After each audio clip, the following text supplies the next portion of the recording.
निकले पूरे पर्दे के साथ निकले। पर्दा ऐसा हो कि पूरे जिस्म को अच्छी तरह ढांप लेता हो, फैशनेबल ना हो। रास्ते में पैदल चलने का मौका हो तो एक तरफ चलें, बिला जरूरत शोहर के पीछे, भाई के पीछे, अब्बा के पीछे सवारियों पर न फिरें। ये शरीफ औरत का काम नहीं है, शरीफ औरत का काम नहीं है। ये शरीफ औरत अल्लाह से हया करती है सबसे पहले तो, कि मेरा अल्लाह मुझे देख रहा है, मेरा अल्लाह मुझे देख रहा है। हाँ, सवारियों पर ज्यादा घूमने फिरने की आदत न बनावे, और खुद सवारी चलाना ये और ज्यादा बेशर्मी है, और ज्यादा बेहयाई है। अपनी बच्चियों को इससे रोकें, ये कोई फख्र की चीज नहीं है। हाँ, हमारा शहर इतना बड़ा नहीं है कोई 100-200 किलोमीटर का कि जहां लोगों को जरूरत रहती है। कोई जरूरत नहीं इसकी कि बच्ची को सवारी दिलाई जावे। हाँ, अपनी बच्चियों को न दिलावे, इनको इसका आदी न बनावे। आज ये सवारी लेकर घर से बाहर निकली है, कल को ये सवारी लेकर शहर से बाहर जाएगी। हाँ, और फिर खून के आंसू रोना पड़ेगा।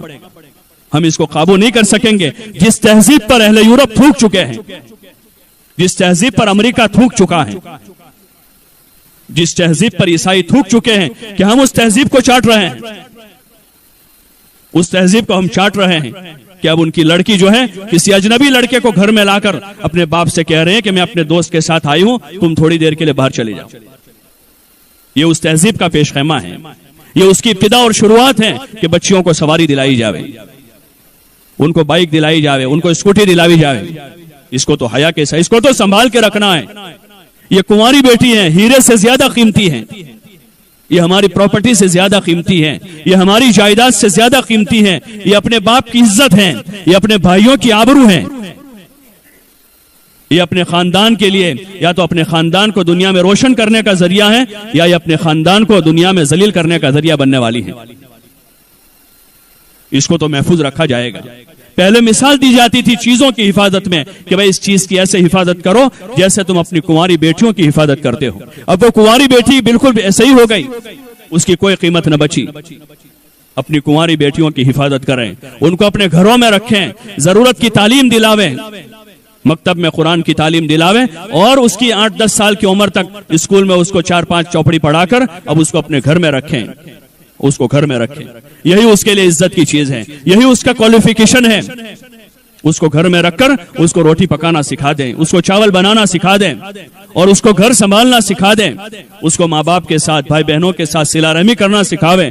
उसको घर में बिठाकर सब्र का सबक पढ़ावें, उसको घर में बिठाकर ज़ुहद का सबक पढ़ावें, और उसको घर में बिठाकर हया का सबक पढ़ावें। ये सब्जेक्ट ज्यादा अहम है, उनको ज्यादा स्कूल में न भेजें।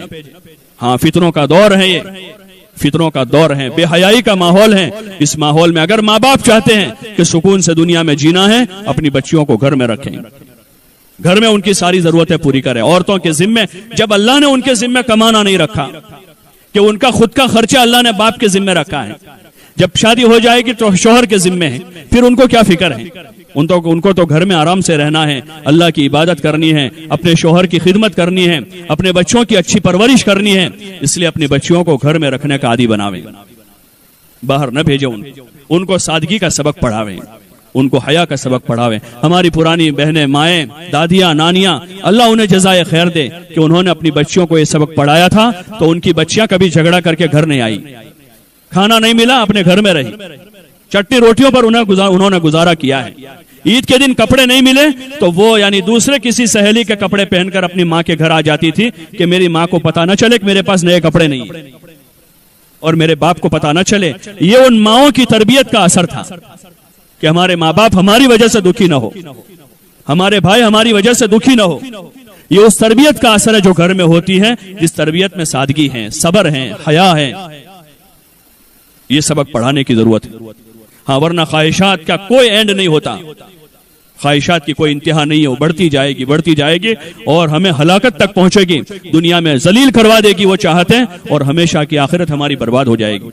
इसलिए कोशिश करें सादगी का सबक पढ़ावें, घर के माहौल में इन किस्सों को पढ़ें, सुनें, फजाइल की तालीम घरों में करें, नमाज के फजाइल, रोजों के फजाइल, जिक्र तिलावत के फजाइल, सदका और खैरात के फजाइल, और फजाइल सदकात के वो बाब जिसमें माँ बाप के हुकूक हैं, पड़ोसियों के हुकूक हैं, उसकी तालीम करके अपने बच्चों का जहन बनावें।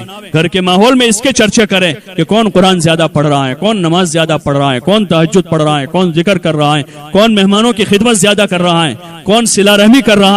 कौन खाला और फूफियों के साथ अच्छा सलूक कर रहा है, कौन दादा दादी की खिदमत कर रहा है, इनको उजागर करें ताकि एक अच्छा पाकीज़ा माहौल और मुआशरा तैयार हो।